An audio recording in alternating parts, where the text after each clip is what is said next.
A younger said to me, I want to be the nicest person in the world. I just really want to make things much better for people. Initially, I didn't know how to answer, but I really wanted to support this as I can't think of anything more important. I have been trying to present a model which I feel provides insights as to how to do the most good. It is a work in progress, but I hope it can help my children in their efforts. The models we have to explain how the world functions are key to our ability to do the most good.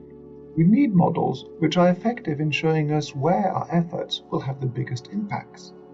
Different models are useful for different situations. For example, the study of physics has generated models to describe the physical universe that have proved to be extremely useful. Two of the most used models, General Relativity and quantum mechanics, are incompatible with each other. Physicists end up with two separate rulebooks explaining how nature works. Yet each model is used every day with incredible results. Which model is used depends on the type of problems that need to be solved. Despite millions of people trying to make things better and effort and resources put in year after year, things haven't changed as much as hoped.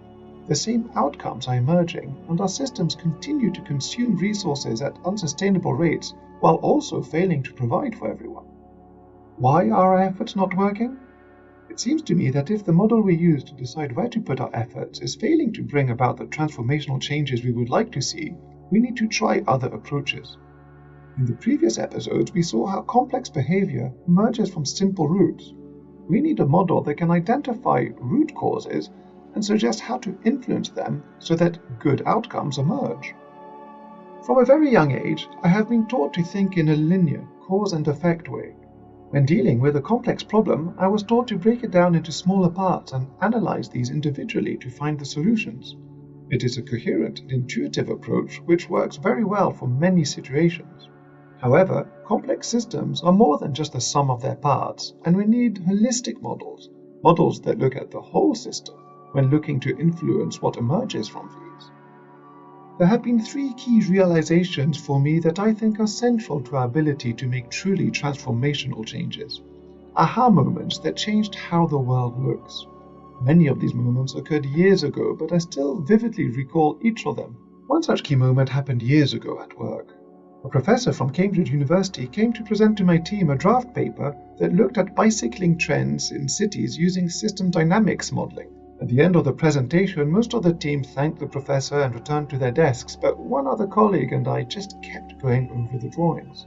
From the jumble of loops and arrows that first seemed chaotic, I could see emerge the behavior we were observing in the real world. It was a subtle shift in perspective, but it completely changed how I saw the world.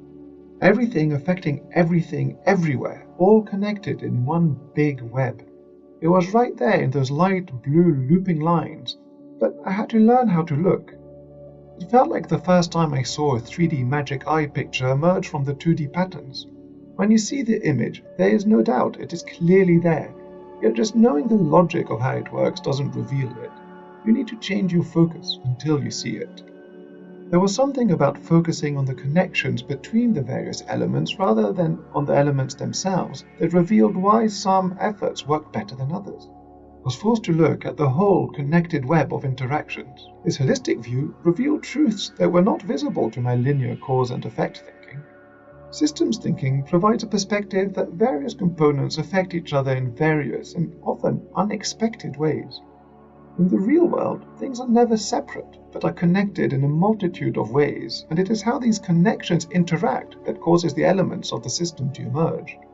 If you break it down into smaller parts, this connection is lost. The key strength of system thinking approach is its ability to reveal where in a system to focus in order to produce transformational changes. Our linear approach often reveals surface-level relationships between elements. This leads to quick fixes. These areas of focus are often weak leverage points with limited potential for transformational change. System thinking can reveal less obvious but more powerful areas to focus on. Leverage points of complex systems where a small shift can lead to fundamental shifts in the system as a whole. How likely an intervention is to lead to transformational change depends on the characteristics of the system properties where the intervention is focused. Some types of leverage points are only likely to produce small changes, while other types are truly transformative. Leverage points can be grouped into 4 broad types: parameters, feedback, design, and intent. It is design and intent that have the greatest effect on what emerges within a system. It is important to realize that when I talk about the intent of a system, this does not mean that the actors within the system want this goal. Rather, intent is the emergent direction a system is orientated in. For example, economic growth can be seen as the intent of the system if that is the dominant trajectory of that system. Intent emerges from the norms, values, and goals embodied at the heart of the system. It seems to me that the basic human values that we looked at in the last episode are the transformative leverage points from which system intent emerges. To me, the intent of economic growth is emergent from a focus on the self-enhancement values of power and achievement, and that these same values lead to the emergence of overconsumption of resources, unequal distribution, and an increase in anxiety and social exclusion. I believe that orientating the goals of the system towards balanced core values would produce more balanced emergent outcomes. The simple causal loop diagram illustrates that overrepresentation of self-enhancement values erodes universalism and benevolence outcomes such as taking care of others. Too much focus on the self and individualism creates separation, greater inequality, and less social integration. Mental health problems and crimes increase. Quick-fix, shallow interventions such as taxes, subsidies, and standards such as tougher punishment for criminal behavior fail to bring back balance. Self-transcendence behaviors such as caring for others or the environment reduces. Systems which fail to find balance eventually collapse. It seems to me that one central feature of systems thinking is closing the loops and seeing which ones balance and which ones reinforce themselves. The systems expert, Donella Meadows, has said that very often we get 90% of the insights from the first 10% of the modeling of a complex system. Doing the modeling allows us to quickly see if the intent of the system is towards balance or if reinforcing loops are causing change in one direction to be intensified, causing more and more change. When we want to do the most good, it seems to me that humans and the basic human values need to be at the heart of our models. It is this leverage point information which can bring about the transformational changes we are looking for. It is the values that determine the system intent from which system design emerges. Design, in turn, determines the characteristics and strengths of the feedbacks provided. Together, intent, design, and feedback shape the material interventions that can be used to adjust behavior. A healthy system remains balanced within a comfortable range. In the absence of external interferences, complex systems tend to self-organize to achieve some sort of stable, pulsing state.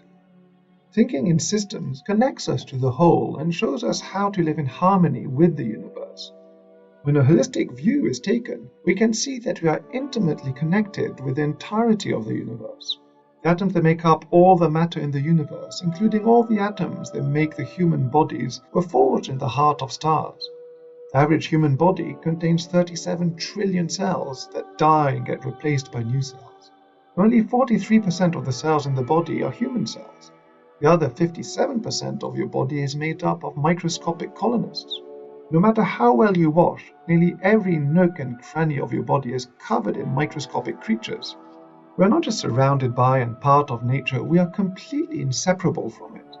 Our conscious experience of being is itself an emergent property of the complex system we call the human body. It seems to me that the linear thinking models we are used to have encouraged us to think of elements of systems separately, yet a holistic view is essential to understand how everything fits together. Systems thinking takes a little practice, but it is easy for anyone to learn. This approach is key to doing the most good. In the next episode, I will be looking at how our sense of self emerges and acts as a useful illusion, how our conscious experience is a model of reality, but is not reality, and how our ego is a trickster with no fixed nature who has the potential to transform the world for good, but is also prone to mislead us.